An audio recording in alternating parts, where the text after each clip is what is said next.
Il était arrivé avec un sourire et une caméra. Il prétendait vouloir raconter l'histoire de l'Afrique. Mais ce que personne ne savait, c'est qu'il ne tournait pas un documentaire. Il traçait des cartes secrètes. Il ne cherchait pas la vérité. Il traquait des cibles. Tout avait commencé dans le silence. Un homme à la peau claire, aux chaussures impeccables, parlant avec un accent français, avait atterri à l'aéroport international de Ouagadougou avec un visa touristique et une accréditation de journaliste accrochée à sa chemise. Aux agents des douanes, il déclara être journaliste indépendant, venu pour comprendre les enjeux sécuritaires du Burkina Faso et relayer les voix locales au monde. Il souriait, parlait un français parfait, et affirmait admirer le courage du président Ibrahim Traoré. « Il est rare de voir de jeunes dirigeants africains tenir tête à l'Occident », disait-il. Et les gens le croyaient. Pourquoi ne l'aurait-il pas fait? Il était poli, offrait de l'eau aux chauffeurs de taxi. Il distribuait des stylos aux écoliers, achetait du thé sur les marchés de village, photographiait des couchers de soleil et des chèvres. Mais à travers son objectif, il capturait autre chose. Durant les semaines suivantes, il visita des lieux que peu de journalistes fréquentaient. Il rôdait près des camps militaires, longeait les voies ferrées, interrogeait les gardiens sur les trajets de transport et les expéditions minières. Un soldat lui lança un jour en plaisantant « Tu poses plus de questions que notre propre commandant ».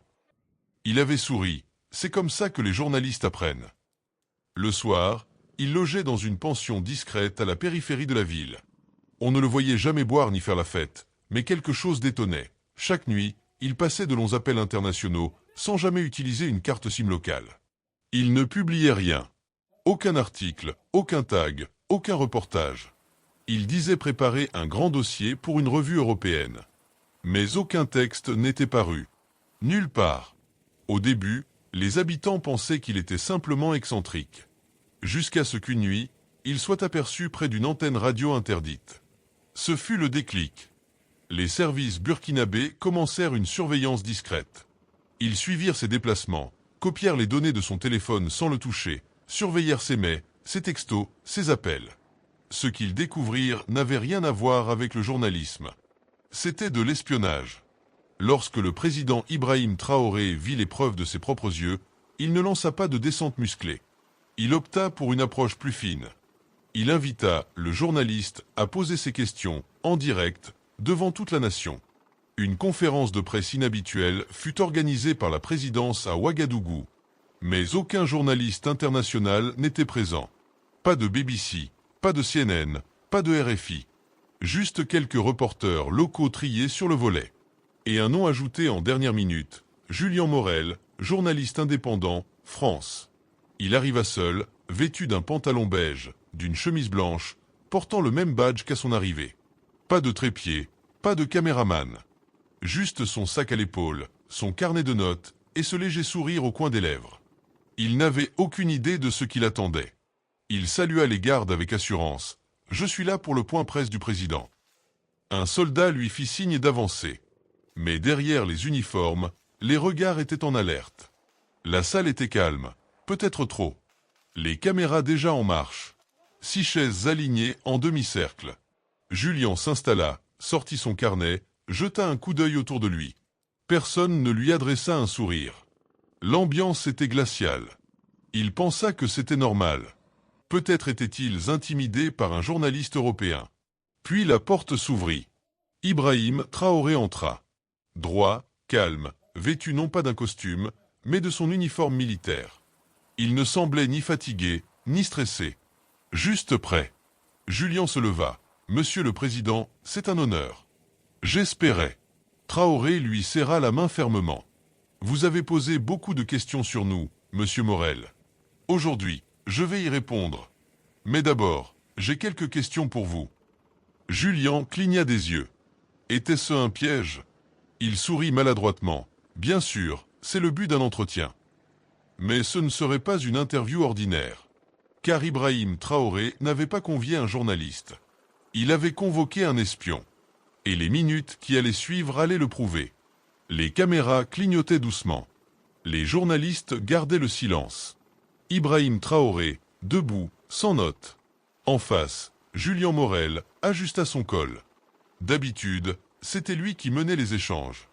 Mais cette fois, quelque chose clochait. « Monsieur Morel, Vous êtes dans notre pays depuis 23 jours, n'est-ce pas? Oui, monsieur le président, répondit Julien, tentant de rester calme.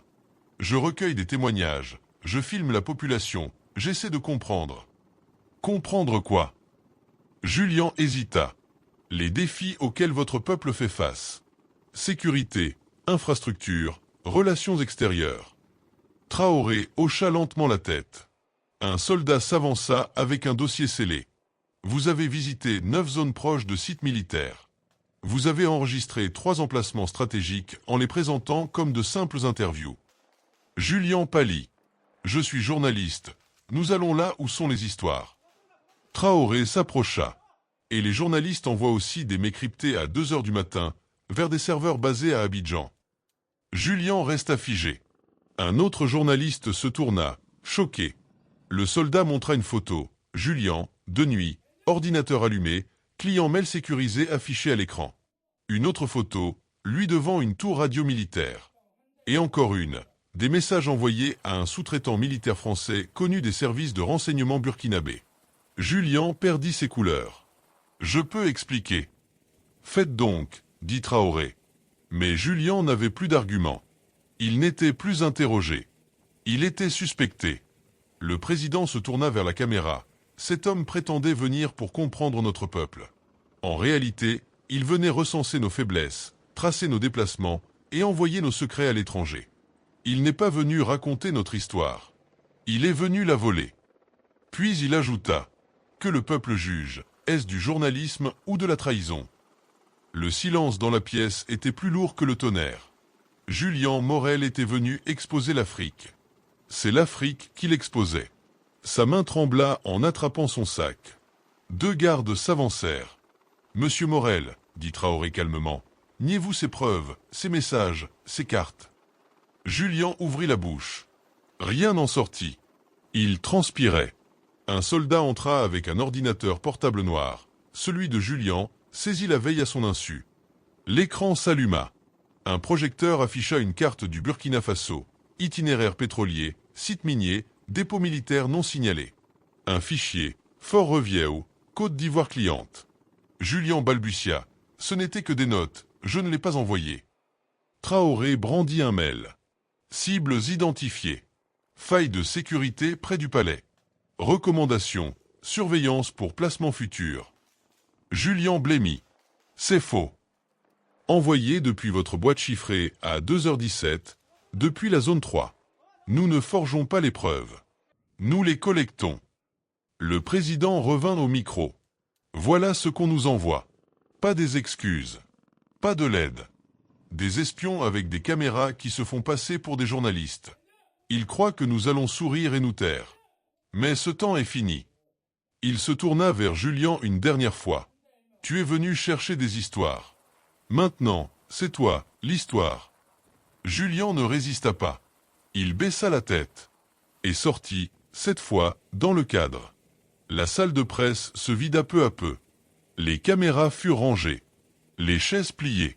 Mais le moment historique entre le président Ibrahim Traoré et Julien Morel, lui, avait déjà quitté la pièce. Il était en train de faire le tour du monde. La première vidéo apparut sur les réseaux sociaux à peine 1 heure après l'événement. On y voyait Traoré demander calmement « Appelez-vous cela du journalisme ou de la trahison ?» Puis vinrent les images. L'écran d'ordinateur affichant la carte militaire.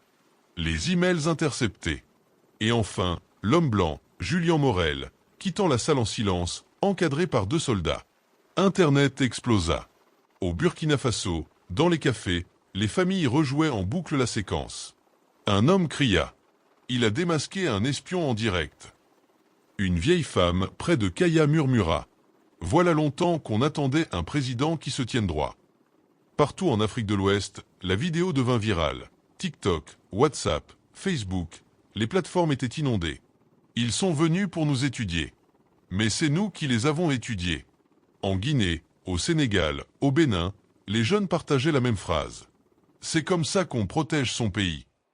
À Dakar, des étudiants peignirent une fresque murale de Traoré avec les mots « L'Afrique a des yeux maintenant ». À Accra, un tweet fit le tour du continent. Il n'a pas haussé le ton, mais il a élevé le niveau. En France, La réaction fut plus froide. Le ministère des Affaires étrangères publia un simple communiqué. Nous suivons la situation et attendons un traitement équitable pour notre citoyen. Mais aucun mot sur les preuves. Aucun commentaire sur les emails ou les cartes. Car il ne pouvait rien dire. Pendant ce temps, au Burkina Faso, Julien Morel fut officiellement arrêté. Non pas pour avoir exercé le métier de journaliste, mais pour espionnage et atteinte à la sécurité nationale. Transféré dans une base sécurisée hors de la capitale, il n'était plus qu'un pion exposé. Ce n'était plus une affaire individuelle. C'était un symbole. Chaque micro qui avait volé un secret. Chaque sourire qui masquait une mission. Chaque photo prise avec une autre intention. Ibrahim Traoré ne fit pas de second discours. Il n'en avait pas besoin. Le monde entier avait vu, entendu, compris. Tu es venu chercher des histoires. Maintenant, c'est toi, l'histoire. Et alors que la vidéo circulait toujours, un constat se répandait dans toute l'Afrique. Ce n'était pas simplement l'arrestation d'un espion. C'était la reprise de contrôle d'un continent sur sa propre narration. Une vidéo de 40 secondes montrait Traoré, droit, calme, regardant la caméra. Tu es venu pour les histoires. Maintenant, c'est toi, l'histoire. Puis, Julien Morel escorté dehors. Pas de cris, pas de violence. Seulement la vérité. En quelques heures, des millions de vues. Au Ghana, au Nigeria, en Afrique du Sud, au Mali, les jeunes republiaient la vidéo avec des légendes comme « C'est comme ça qu'on les confronte, avec des faits, pas avec la peur ».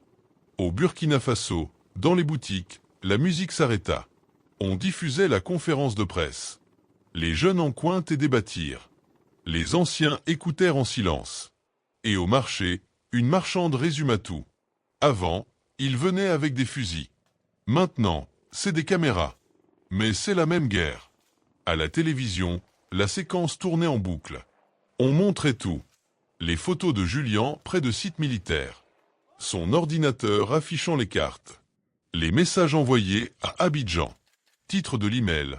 Point d'entrée au palais, visibilité faible. Même Paris, cette fois, ne put le nier. Mais ils tentèrent tout de même. Nous veillons au bon traitement de notre ressortissant.